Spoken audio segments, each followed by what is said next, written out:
السلام عليكم، مرحبا بكم في قناة فرح شانال. نتمنىكم تكونوا في احسن الاحوال. فيديو اليوم غادي نحضروا غريبه سهله وناجحه من اول تجربه. بقاو معايا نشوفوا المقادير وطريقه التحضير. غادي نحتاج في المكونات 125 غرام ديال الزبده، هذه الزبده ديال العبار من اصل حيواني، وعندي كاس الا ربع من سكر كلاصي. تقدري تستعملي ديري نص كاس ديال سنيده ما يعادل 70 غرام، نص كاس ديال سكر سنيده. كنخلطوا هاد المكونات مع بعضياتهم مزيان، وغنضيف عليهم نص كاس ديال الزيت، ونزيدوا نخدموا هاد المكونات. نضيف عليهم واحد رشيشه د الملح،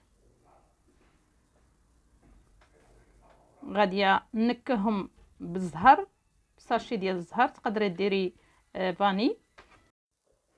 غادي نحتاج 100 غرام ديال اللوز اللي محمر ومطحون بقشورو باش كيعطينا هذا اللون زوين. غادي نخلطو ونزيد عليهم الدقيق. عندنا من 300 حتى 400 غرام، اللي هما من 3 الكيسان حتى 4 الكيسان.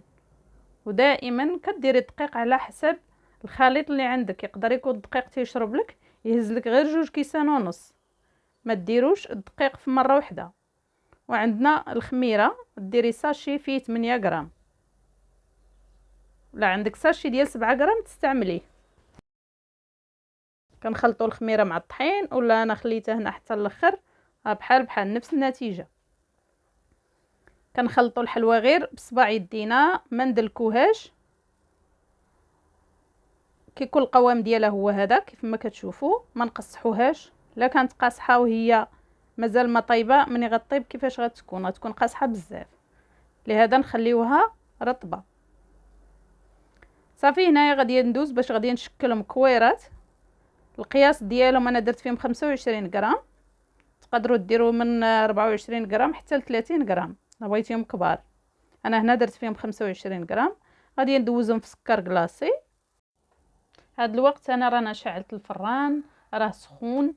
مني غادي نبغي ندخل ليه الغريبه ديالي، غادي نخلي له الفوق اللي شاعل، والتحت غادي نطفيوه تتشقق ليا الغريبه من الفوق. عاد غادي نشعل عليه من التحت ونطفي من الفوق. وبالنسبه للفران ديال الغاز اللي ما كيشعلش من الفوق والتحت، غادي ديري الغريبه ديالك لتحت، والعافيه غادي تكون على الوجه ديالها. من يتشقق طلعيها الفوق باش تكمل الطياب ديالها. كيف ما كتشوفوا هنا انا كنزينها باللوز، حيت درتها باللوز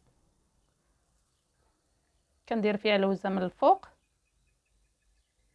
هذا هو الشكل الاخير ديال الغريبه من بعد ما طابت. خرجتها، ما تقيسوهاش في الاول، راه كتكون هشيشه، خليوها حتى تبرد. عاد ديروها في البواطه ولا ديروها في البلاصه اللي غتخزنوها فيها. هذا هو الشكل ديالها، كتجي مشقه هشيشه. طوب البنات، ما عندي ما نقول. نتمنى وصفه اليوم تنال اعجابكم. شكرا لكم على المتابعه وعلى المشاهده. الى وصفه قادمه بحول الله. السلام عليكم.